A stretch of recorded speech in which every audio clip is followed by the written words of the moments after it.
Hello, coaches. Welcome to the Coach C Basketball Analytics Podcast. In today's episode, I want to talk about something very personal: reputation. Not the reputation people give themselves, but the reputation that gets built over time through experience, consistency, the way you teach the game, and the ideas people eventually begin associating with you as a coach. I remember one seasoned and highly respected coach who used to ask me all the time, "What is your coaching philosophy?" And over the years, I realized that question goes much deeper than systems, plays, or statistics. Eventually, your philosophy becomes connected to your reputation, your identity, and the way people begin associating certain ideas with your coaching. Because in coaching, reputation is not built through one post, one clinic, one season, or one title. It is built over years through teaching, competition, communication, relationships, and the things people consistently see in your teams and in the way you approach the game. And over time, people begin associating you with certain ideas. For me, possessions became one of those ideas. Over the years, I became deeply focused on how possessions, rhythm, pressure, and unpredictability could be used together to increase a team's chances of competing, especially against stronger or more talented opponents. My work was never about analytics for the sake of numbers. It was about using analytics to influence the game while it was being played. And over time, I also realized that analytics was improving my ability to communicate as a teacher and as a coach. I believe I can coach with the highest degree of efficiency when I can clearly visualize what I want to communicate and then translate that vision into teaching points, tactics, language, and habits players can truly understand. And analytics helped me do that. Not because the numbers became the philosophy, but because the numbers helped clarify and support the vision of the game I was trying to create. It made my communication less subjective. I think I became a better and more efficient coach once I could clearly visualize what I wanted to communicate to my players. And analytics helped me do that. Not because the numbers became the philosophy, but because the numbers helped support and clarify the vision of the game I wanted to create.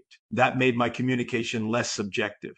The eye contact, tone of voice, body language, conviction, and teaching all started aligning with the message because there was now a much clearer purpose behind what I was communicating.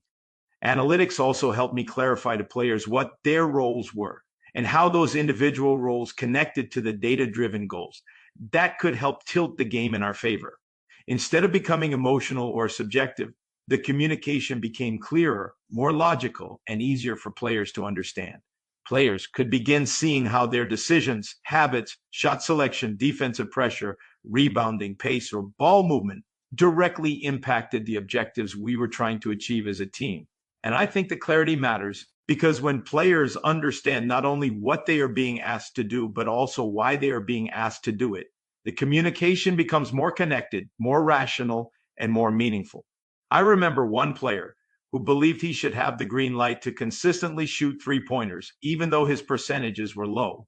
Instead of making it emotional or subjective, I went to him with the numbers. I showed him the percentages, the shot selection, the efficiency, and the impact those possessions were having on the team. And then I asked him a simple question: how many extra shots are you taking every day to improve this part of your game? And after that, I asked him something even more important. If you were the coach, would you give this player the green light to keep taking those shots? His answer was immediate: no. And moments like that reinforced something important for me. Analytics was never about limiting players or taking away confidence. It was about creating clarity. It allowed coaching to become less emotional, less subjective, and more connected to improvement, accountability, and winning. Because over time, I started believing that to control the game, you need to control possessions. You control possessions by maximizing your possession time while minimizing the opponent's possession time. And by doing that, you create more shot production opportunities for your team while reducing the opponent's opportunities to levels that become manageable and beatable for a team with your characteristics. That way of thinking eventually became connected to my coaching philosophy. Not because I was trying to create a reputation, but because I consistently believed in those concepts, taught them, applied them, and communicated them for many years. And I think that is important for coaches to understand. Because reputation is not created by trying to be visible. Reputation is created by what people consistently see in your teams, your teaching, your leadership, and the way your ideas show up on the court over time. Anybody can post something. Anybody can speak at a clinic. But over time, people begin associating coaches with the things they consistently believe in, teach, emphasize, and apply Because eventually every coach becomes connected to certain ideas, habits, standards, and ways of approaching the game.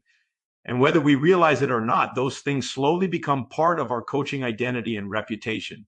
Coaches, that wraps up today's discussion. Thank you again for joining me today. And remember, reputation is not built by what we say about ourselves. It is built through what we consistently teach, emphasize, believe in, and apply over time. I look forward to having you with us again soon.